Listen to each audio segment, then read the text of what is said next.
వర్తతాం ప్రకృతిహితాయ పార్థివాహ అనే లెసన్ మహాకవి కాళిదాసు రచించాడు.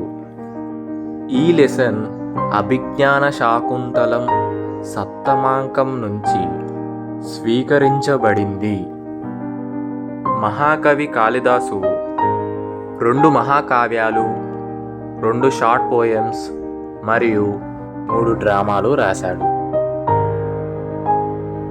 మహాకవి కాళిదాసు ఉపమాలంకారాన్ని ప్రయోగించడంలో నైపుణ్యుడు కాబట్టి అతనికి ఉపమా కాళిదాసస్య అనే బిరుదు కూడా వచ్చింది. పూర్వం దుష్యంత మహారాజు వేటకు వెళ్ళిన సమయంలో అనుకోకుండా కణ్వ మహర్షి ఆశ్రమానికి వెళ్తాడు. ఆశ్రమానికి వెళ్ళిన తర్వాత అదే ఆశ్రమంలో ఉన్న శకుంతలని చూసి ఇష్టపడతాడు.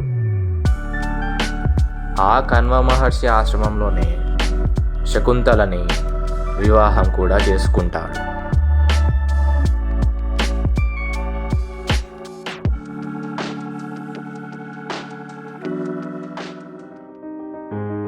ఆ తరువాత కొన్ని కారణాల వల్ల దుష్యంతుడు రాజధానికి వెళ్ళి మరలా తిరిగి వచ్చి నేను తీసుకువెళ్తాను అని శకుంతలకి చెప్పి అక్కడి నుంచి వెళ్ళిపోయాడు.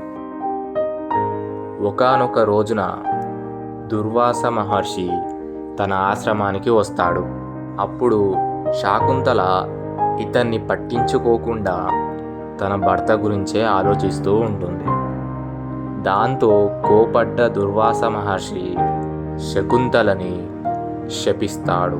దీని వలన మహారాజా దుష్యంతుడు వివాహం గురించి, శకుంతల గురించి మరిచిపోతాడు.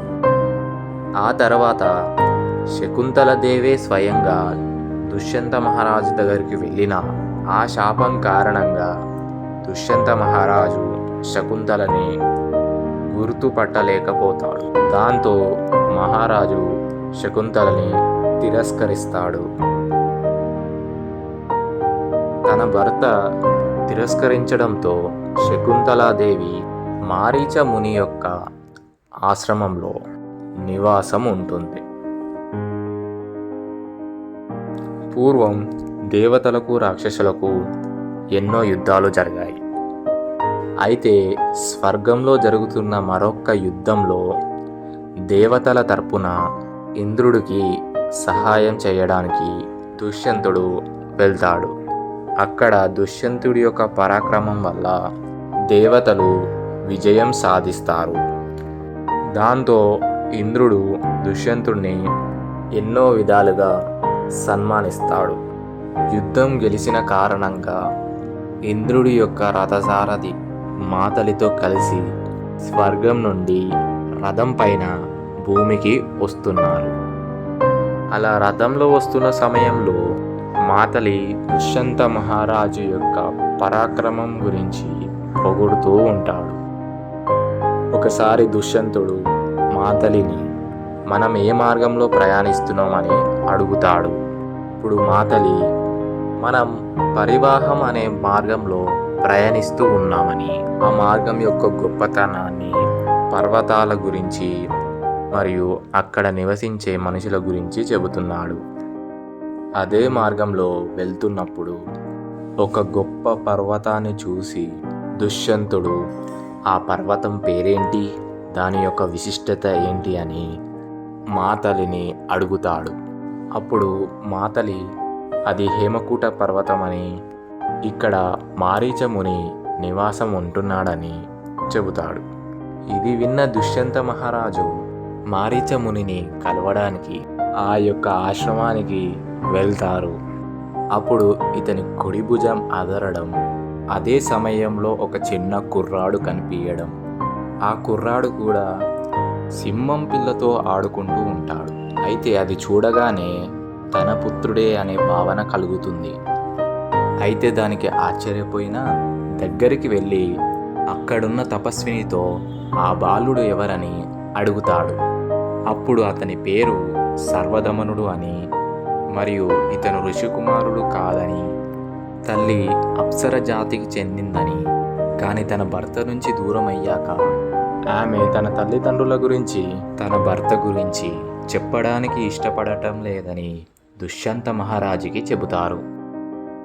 శకుంతల అనగానే తన భార్య గుర్తొచ్చింది, కానీ శకుంతల అనే పేరుతో ఎంతోమంది ఉండొచ్చు అని చెప్పేసి తన భార్య కాదేమో అని అనుకుంటాడు. అదే సమయంలో సర్వదమనుడి యొక్క రక్షాబంధనం కనిపించడం లేదని తపస్విని వెతుకుతుంది. అప్పుడు దుష్యంత మహారాజు సింహపు పిల్లతో ఆడుకున్నాడు కాబట్టి అక్కడే ఉంటుందని వెళ్ళి చూడగా దొరుకుతుంది. ఇప్పుడు అక్కడున్న వాళ్ళు కూడా దాన్ని తాకొద్దని, ఆ యొక్క రక్షాబంధనం మారీచముని కట్టాడని, వాళ్ళ తల్లిదండ్రులు మరియు గురువు కాకుండా ఎవరైనా ముట్టుకుంటే ఆ రక్షాబంధనం పాముగా మారి కాటు వేస్తుంది. ఇది విన్న దుష్యంత మహారాజు ఈ యొక్క రక్షాబంధనం పాముగా మారలేదు కాబట్టి ఈ కుమారుడు నా కొడుకే అని చాలా ఆనందపడతాడు. జరిగిన విషయం అంతా తపస్విని శకుంతలకి చెబుతుంది. ఆ విషయం విన్న శకుంతల దుష్యంత మహారాజు దగ్గరికి వస్తుంది. వచ్చిన వారు తన భర్త దుష్యంతుడే అని తెలిసి ఎంతగానో దుఃఖిస్తుంది. దుష్యంతుడు తను చేసిన ఎన్నో అపరాధాలను మన్నించమని అడిగినా శకుంతల మాత్రం మౌనంగా ఉంటుంది. ఓ శకుంతల, నువ్వు నా దగ్గరికి వచ్చినప్పుడు నా అజ్ఞానం వల్ల నేను గుర్తుపట్టలేకపోయాను. చాలా కఠినంగా తిరస్కరించాను. నిన్ను అందరి ముందు అవమానించాను. అజ్ఞానులకి మంచి వస్తువులపైన ఇష్టం కలగదు. ఒక గుడ్డివాడి తలపైన పూలమాల పడినా అది పాము అనుకొని తీసివేస్తాడు కదా, అదేవిధంగా నేను జరిగిన విషయాన్ని మర్చిపోయి ఆ సమయంలో నిన్ను తిరస్కరించాను. నా తప్పిదాన్ని క్షమించమని శకుంతలని అడుగుతాడు. ఇది విన్న శకుంతల ఇలా మర్చిపోవడానికి కారణం ఆ శాపమే అని అనుకుంటుంది.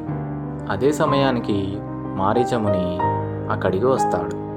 మారీచముని దుష్యంతుని చూసి ఇలా అన్నాడు, నా పుత్రుడైన ఇంద్రుడు యుద్ధంలో గెలవడానికి కారకుడే ఈ దుష్యంతుడు. మీ ముగ్గురిని చూస్తే ధర్మము, భక్తి, సంపదలు మూడు ఒకే చోట్ల ఉన్నట్లు అనిపిస్తుంది. ఓ దుష్యంత, నువ్వు ఇంద్రుడితో సమానం. శకుంతల ఏమో ఇంద్రుడి యొక్క సతీమణితో సమానం, మరియు సర్వదమనుడు ఇంద్రుడి యొక్క కొడుకుతో సమానం. మీరు ఎల్లప్పుడూ సుఖంగా ఉండాలని దీవిస్తాడు. ఓ శకుంతల, ఆ దుర్వాస మహర్షి శాపం కారణంగా నీ భర్త ఆనాడు నిన్ను తిరస్కరించాడు, కానీ ఈనాడు నీ భర్త అజ్ఞానాన్ని వీడాడు. ఇప్పుడు నీ స్థానం నీకుంది అని మారీచ మహర్షి చెబుతాడు.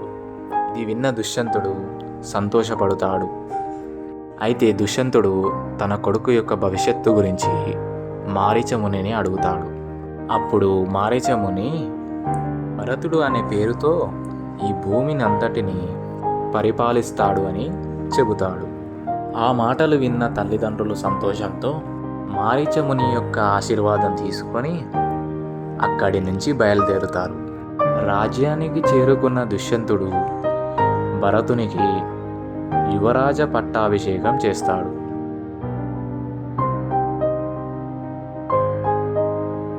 అదే సమయంలో దుష్యంతుడు, శకుంతల మరియు భరతుడు ఎన్నో గొప్ప విషయాలు చెబుతారు.